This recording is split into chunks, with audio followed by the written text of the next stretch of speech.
Bonjour à toutes et à tous, aujourd'hui on se retrouve pour une 5e vidéo astuce de pro et on va parler évidemment de Noël, comme vous pouvez le constater, dans notre petite bourgade albigeoise du sud de la France.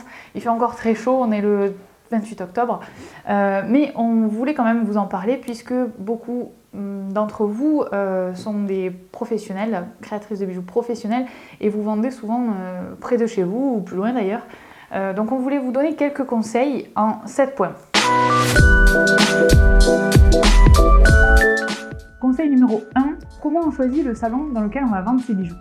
Alors premièrement, on fait un petit budget prévisionnel. On n'aime pas trop ça, mais vraiment, il faut le faire. Donc, qu'est-ce qu'on met dans le budget prévisionnel? Déjà, frais de déplacement, hôtel, frais de bouche éventuellement, frais de transport, frais de livraison de la marchandise si besoin. Et aussi l'inscription du stand, parfois c'est gratuit, parfois ça peut être très très cher. Donc l'idée c'est de faire un petit budget et de voir au total à combien on arrive. Évidemment, à côté de ça, il va y avoir les recettes. Normalement, on vous le souhaite. Donc il va falloir arriver à déterminer est-ce que le besoin de vente de bijoux que j'ai pour rentabiliser ces frais, est-ce qu'il est possible, est-ce qu'il est réalisable en fait? Et souvent on oublie cette partie-là. Donc quand vous vous inscrivez sur un salon, surtout vous demandez le nombre de visiteurs estimé, s'il est connu, et vous demandez le panier moyen. En général, c'est quelque chose que tous les salons, les plus connus en tout cas, sont à même de vous donner. Donc l'idée c'est de voir, est-ce que sur 3 jours, si j'ai seulement 3000 visiteurs mais que j'ai des frais qui s'élèvent jusqu'à 5000 €, ça risque de coincer. Donc voilà, souvent vous allez me dire oui mais là, ça nous permet de nous faire connaître. Alors oui, au début, mais attention parce que les frais s'envolent très vite et donc je vous conseille de faire ce petit budget prévisionnel et d'aligner dépenses et recettes pour voir si c'est plausible et réalisable sans prendre trop de risques financiers. Conseil numéro 2, avant de vous rendre sur votre salon ou votre marché de créateurs, n'oubliez pas d'organiser le transport. Par expérience, on peut vous dire que quand on a fait le salon création et savoir-faire l'année dernière au mois de novembre 2018, on s'est retrouvé avec quelques éléments cassés. C'était notre premier salon, donc on apprend et je suis là aussi pour vous transmettre notre modeste expérience des salons. Donc prévoyez évidemment de la protection renforcée pour tout ce qui est fragile et prévoyez aussi un réassort si jamais le nombre de visiteurs vraiment explose sur le salon.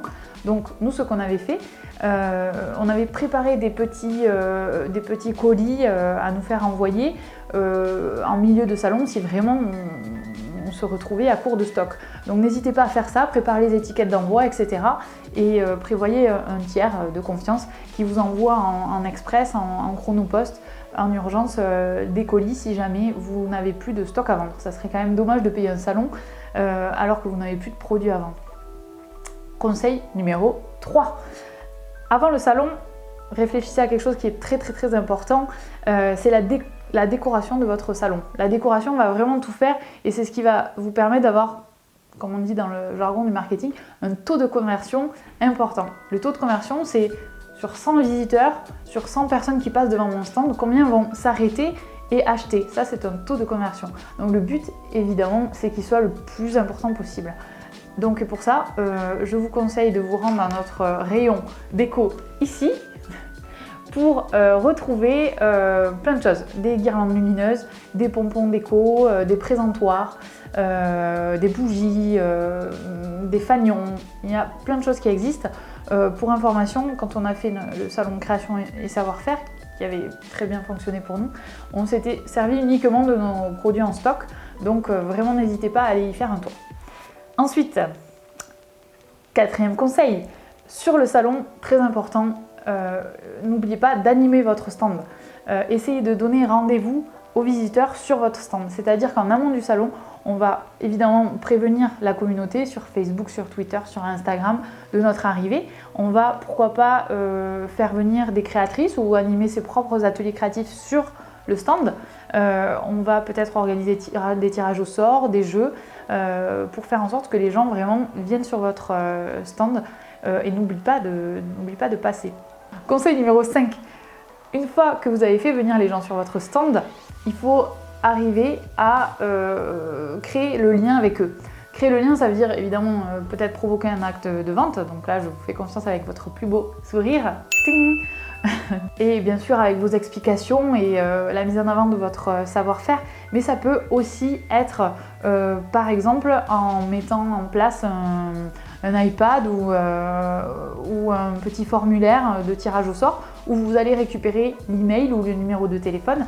Attention, très important, la loi de protection des données du citoyen européen, dans le jargon RGPD, ne vous permet pas de l'utiliser librement si jamais la personne n'a pas donné son consentement. Donc ne pas oublier la petite case. À cocher où il sera stipulé « J'autorise votre nom », donc le nom de votre boutique, à utiliser mes données à des fins commerciales. Sinon, vous prenez un petit risque juridique. Donc, ce que je vous conseille pour obtenir de l'opt-in, c'est de l'email récolté avec consentement de la personne, d'utiliser donc un iPad avec un petit formulaire en ligne gratuit avec Google Form par exemple, ou bien à l'ancienne sur un petit coupon à remplir à la main sur votre stand. Astuce numéro 6. Donc après le salon, n'oubliez pas de remercier les gens sur les réseaux sociaux évidemment, mais aussi avec une petite newsletter. Alors le mot fait peur pour les non-initiés à l'informatique, mais en fait c'est très simple. Je vous conseille Sendinblue ou Mailchimp qui sont gratuits en dessous de 2000 contacts. Vous pouvez envoyer des newsletters très facilement avec ce qu'on appelle du drag and drop, glisser-déposer. Vous pouvez glisser-déposer des visuels et écrire votre texte et l'envoyer donc aux personnes qui auront rempli vos formulaires de participation, de tirage au sort ou de concours sur votre stand. Donc n'oubliez pas de les remercier et peut-être de leur donner un prochain rendez-vous sur un autre stand ou tout simplement sur votre boutique en ligne ou votre page Facebook pour agrandir votre communauté, vos followers, etc. etc. Astuce numéro 7. Analyser les retombées économiques. Et c'est le moins sexy de l'histoire, mais il faut vraiment le faire pour savoir si c'est rentable d'aller courir les salons de France et de Navarre. Peut-être qu'il vaut mieux se concentrer sur la boutique en ligne si elle fonctionne déjà. Donc pour ça, analysez tout simplement les résultats. Mettez en avant, mettez en parallèle vos dépenses et vos recettes. Mettez aussi dans la balance tout ce qui est notoriété, donc on va pour ça le mesurer avec des choses comme Google Analytics. Est-ce que par exemple dans les 15 jours après le salon, vous avez eu un pic de fréquentation de votre page Facebook, Instagram ou tout simplement de votre boutique en ligne? C'est grâce à ça que vous allez pouvoir mesurer est-ce que j'ai vraiment gagné des abonnés, est-ce que mon nom, ma marque s'est fait connaître suite à ce salon. Voilà. Nous avons donc vu les 7 points, j'espère que ça vous aura été utile et n'hésitez pas à commenter cette vidéo pour avoir plus d'informations ou pour nous suggérer d'autres thématiques à traiter si vous êtes pro ou que vous hésitez à devenir professionnel de la création de bijoux. À bientôt!